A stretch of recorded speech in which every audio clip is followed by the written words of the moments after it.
வணக்கம் நண்பர்களே. நமக்கு தேவையான பொது தகவல்களை தகவலறியும் உரிமை சட்டம் மூலமாக நம்மளால் பெற முடியும். அந்த வகையில் சிஎம் செல் இணையதளம் புகார்களை பதிவு செய்ய மட்டும் இல்லைங்க, நமக்கு தேவையான பொது தகவல்களையும் இந்த இணையதளம் மூலமாக பெற முடியும். இன்றைக்கி ஆசிரியர் களம் நிகழ்ச்சியில் சிஎம் செல் இணையதளத்தை பயன்படுத்த யூசர் ஐடி பாஸ்வேர்டை க்ரியேட் பண்ணுறது எப்படின்னு பார்க்க போகிறோம். வாங்க நிகழ்ச்சிக்குள்ளே போகலாம். முதல்ல உங்கள் க்ரோம் ப்ரௌசரில் cmcell.tn.gov.in இணையதளத்தை ஓப்பன் செஞ்சுக்கோங்க. தமிழ் மற்றும் ஆங்கில மொழியில் கிடைக்கிற இந்த இணையதளத்தில் அபவுட் சிஎம் செல் மெனுவை ஓப்பன் பண்ணி நியூ யூசர் ரெஜிஸ்ட்ரேஷன் ஆப்ஷனை கிளிக் பண்ணிக்கோங்க. இந்த இணையதளத்தை பயன்படுத்த யூசர் கைடும் கொடுக்கப்பட்டிருக்கு. இப்போ கிடைச்சிருக்க பேஜில் உங்கள் இனிஷியல் நேமை டைப் பண்ணி உங்கள் ஜெண்டரை செலக்ட் பண்ணிக்கோங்க. அடுத்து உங்கள் ஃபாதரோட இனிஷியல் நேமை டைப் பண்ணி உங்கள் டேட் ஆஃப் பர்த்தை கேலண்டர்லேருந்து செலக்ட் பண்ணிக்கோங்க.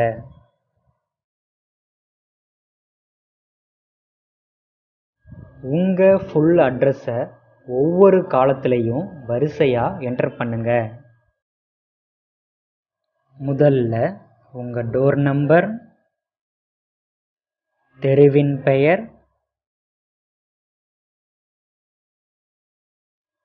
ஊரின் பெயரை என்டர் பண்ணிட்டு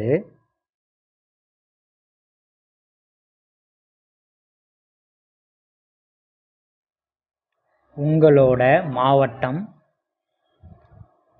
தாலுக்கா, ரெவென்யூ வில்லேஜை வரிசையாக செலக்ட் பண்ணிக்கோங்க.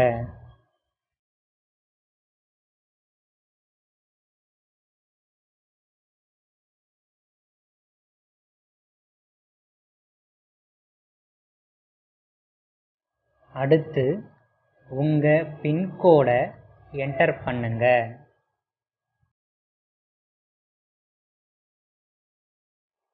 உங்கள் கான்டாக்ட் மொபைல் நம்பரையும் இமெயில் ஐடியையும் என்டர் பண்ணிட்டு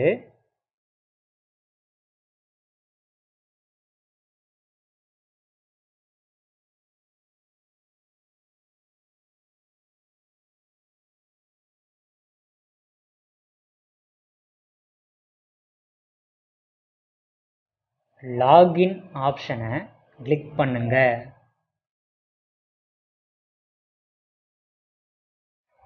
இப்போ கிரியேட் ஆகியிருக்க செக்யூரிட்டி கோடை என்டர் பண்ணி ஃபைனலாக சப்மிட் கொடுங்க.